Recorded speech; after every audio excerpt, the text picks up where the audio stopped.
Hey everybody, good afternoon and welcome back to the Chat GTM Podcast, Restaurant Leadership Conference Edition. It's Michael Beck reporting here live from the JW Marriott in Phoenix, Arizona, and I am honored to be joined by the CMO of Pokeworks, Mr. Ha Ly. Ha, how you doing today? Pretty good. Pretty good. Is this your first RLC? Is this old hat for you by now? Third. Yeah. So how you liking it this year? Great. The energy is much better this year. It's wild. Like it's amplified here. Yeah. Yeah. What do you think I think that it's is? all the AI stuff. Right? It is all the AI stuff. Yeah. The energy here definitely a lot higher. Yeah. A lot higher wavelength than the last couple of years. Yeah. I got to say. We were talking with some colleagues earlier. We're saying this is almost a barometer. Yeah. When you walk in, you can see if the pressure is good, meaning a good storm system, or if we're in trouble, right? And it feels like we're in a good spot. This is a good spot. Yeah. Yeah. There's a lot going on here. So for those of the world that were under a rock or just woke up after a coma and don't know what Pokeworks is, give us a little snapshot of that first. Sure. So Pokeworks founded 10 years ago in Manhattan, actually. Okay. So has been growing really nicely across the country. We're in 22 markets now, 22 states, and a growing international business out in Canada. How many rooftops is that now? 80 now. Okay. Yep. Congratulations. Thank you. Yeah, Thank you're coming up on the fabled 100. Yeah, we're getting close. You know, it's still heads down, working towards that number. And, you know, a lot of the interest has been from existing partners, existing franchise partners coming back and opening up new stores. Is your average franchisee 1 unit, 2 units? What's the kind of composition? You know, many of our franchisees, early or first-time franchisees, usually a unit or two, with a sprinkling of franchisees with quite a few units. The aggregators probably too. You probably have multi-unit, multi-concept. Some, yeah. Some, and others have just been with us for a long time, and they've really added to the portfolio. So, what do you attribute this growth to? Because you have to be doing something right? You know, people don't just grow. Well, you can grow on an anomaly, saying, "Hey, we're doing a couple of good things, and we have some immediate growth, but not sustainable." Yeah, and it sounds like you're on to sustainable growth. What do you attribute that to? Yeah, so a few things. It is a huge priority for us. You know, we're not going to boost our sales in any given year just so we can make our comps look great. Right. That's never. We found. Yeah, it's a Ponzi scheme. Ponzi scheme. It's not great for franchisees. Yeah. It's not great for anybody that's investing something meaningful into the business. But the focus is on sustainable, profitable growth year after year. And that's really what's driving a lot of the interest from franchisees and prospects.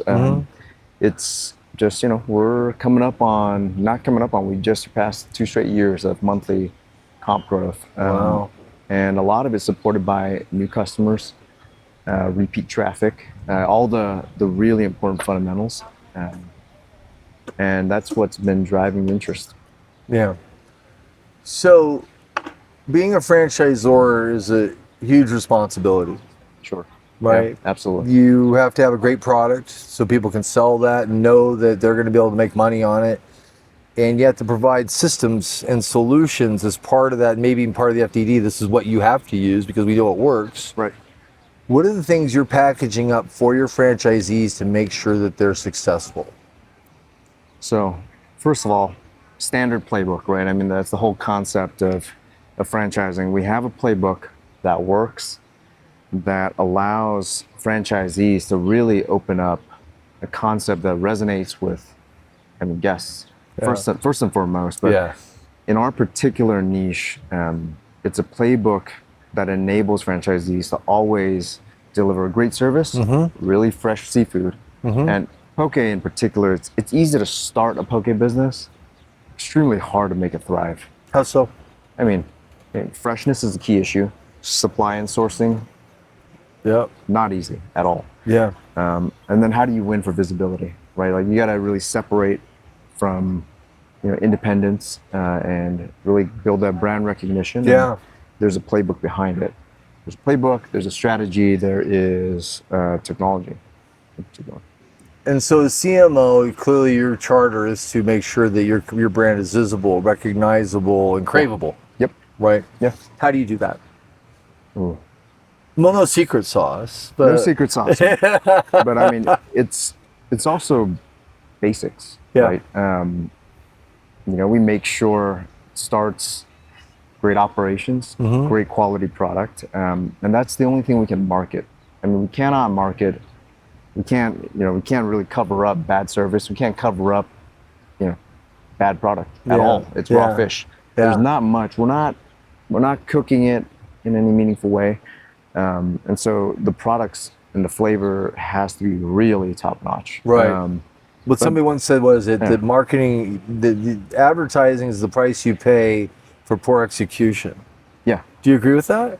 I don't. Okay. So if you're advertising and you're marketing to try to cover up and make up for bad execution, you're probably spending money the wrong way. Yeah. And that's the kind of, I think, maybe common beliefs we're working to ensure that's just not going to amplify it across our community of franchisees. So for us, it's working with our franchisees, make sure the operations of the business, all of that is buttoned up and done at a very high level. What we do on marketing is really amplify the reach and really, make sure that the voice of customers enjoying Pokeworks, enjoying our cuisine, making sure their voice is amplified to the general public. Right. What we're doing is not just throwing nice bright orange colors and logos all over the place. Right. It's making sure we have the technology, the playbooks, again, going back to playbooks, and the strategy to actually get the voice of the customer, voice of our existing happy customers, out to everybody else that hasn't had a chance to try Pokeworks. Social proof, huge. But then also making sure we, work on delivering value to existing guests, making sure that they're taken care of. They're nourishing us with their business. Easier to keep one than get a new one. Always easy. Yeah. Much easier to keep an existing customer and guest, and we do a lot of work in that area. Loyalty is a big one. Guest satisfaction surveys, just to always make sure that we're doing right by them. So one of the subjects that here in almost every event that has any kind of tech related to it, we're going to, of course, hit the acronym AI. Yeah. How is Pokeworks leveraging AI from a marketing aspect, or what you're doing with your franchisees to really give them efficiency to scale, personalization, all the other fun stuff that goes with that? Yeah, we are leveraging AI extremely heavily. Many of the co-founders at Pokeworks actually started their careers as software engineers. Oh, snap. Yeah. So they get it. They get it. I mean, we are entering, a phase of restaurant technology where it's falling right into the sweet spot of what our co-founders actually have deep experience in. Yeah. This is like geeky guy for tech guys. It's like, what are you great at? Yeah. What does the world need? What can you make money at? You're landing right in the bullseye. We're right there. Yeah. So it's a productive playground for our organization because, we have software engineers in the founding team. The brand is founder led. And I'm not a software engineer by training by any means, but I also spent almost 20 years in software companies. And so this is a really great time for our brand, great time for our franchisees as well.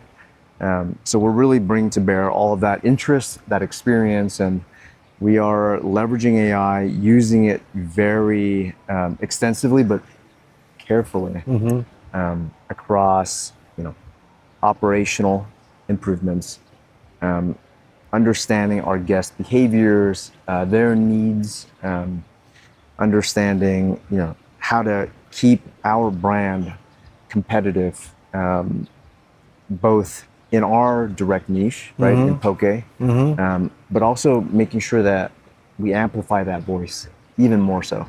And AI goes a long way to doing that, but it takes a lot of research, right? And it takes a lot of experience. AI only helps you amplify things that you already have experience in. It's not going to help you if you don't actually have experience in some of these things. Right. Well, we have a little bit of experience with that ourselves. So we've gone through this exercise. Let's write our business plan, and it'll spit. Our GPT will spit out a 100-page thing, and I'm like, how about one page to start with to figure out what we're talking about? And it feels like there's just so much can load on you that you're not even ready for. Right.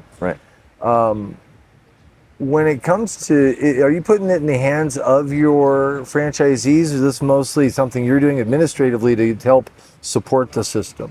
Yeah.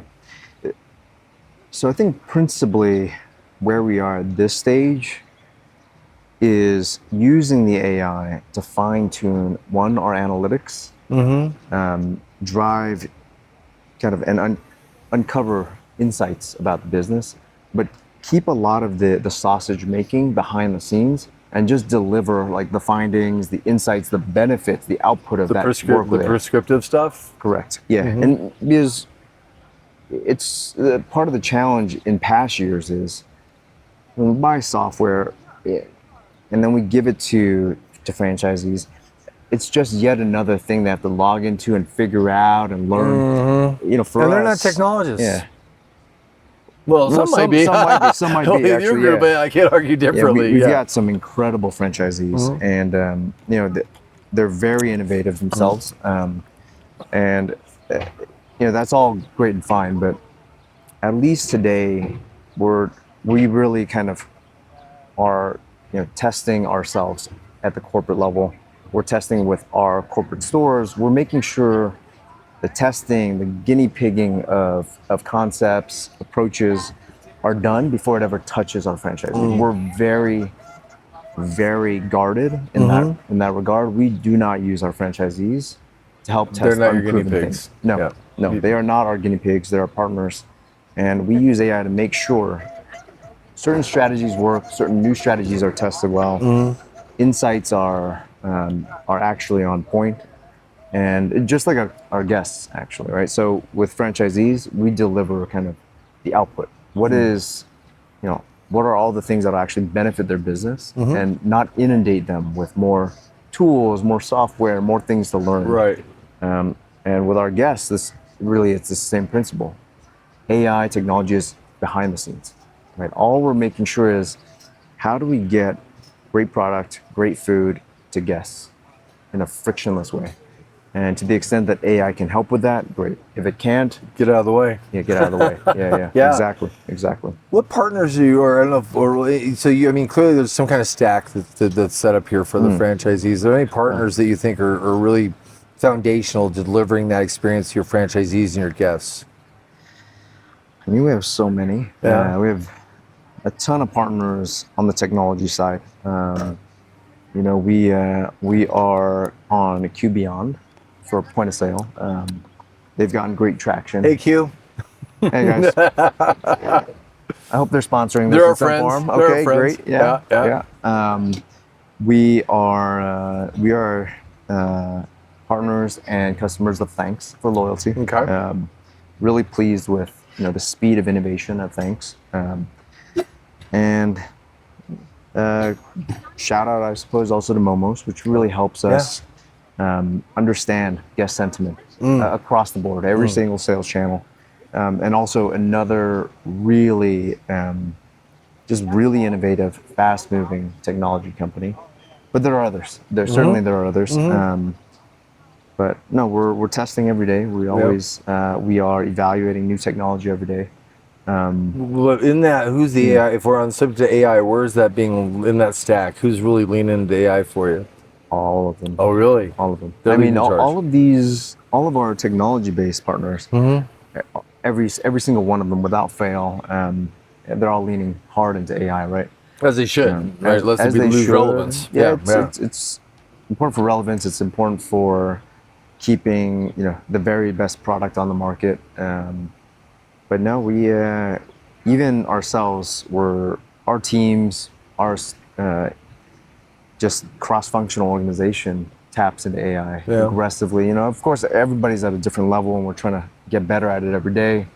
It's basic, like chat interfaces first, and then it's getting more specific, using specific models like video models, image models, of course, like text-based models, and even going so far as to evaluate and build out our own basically data infrastructure and tapping into just new ways of getting insights out of our existing platforms. The CMO, what do you geek out on? What's your jam? Like, I love digging into this part of it.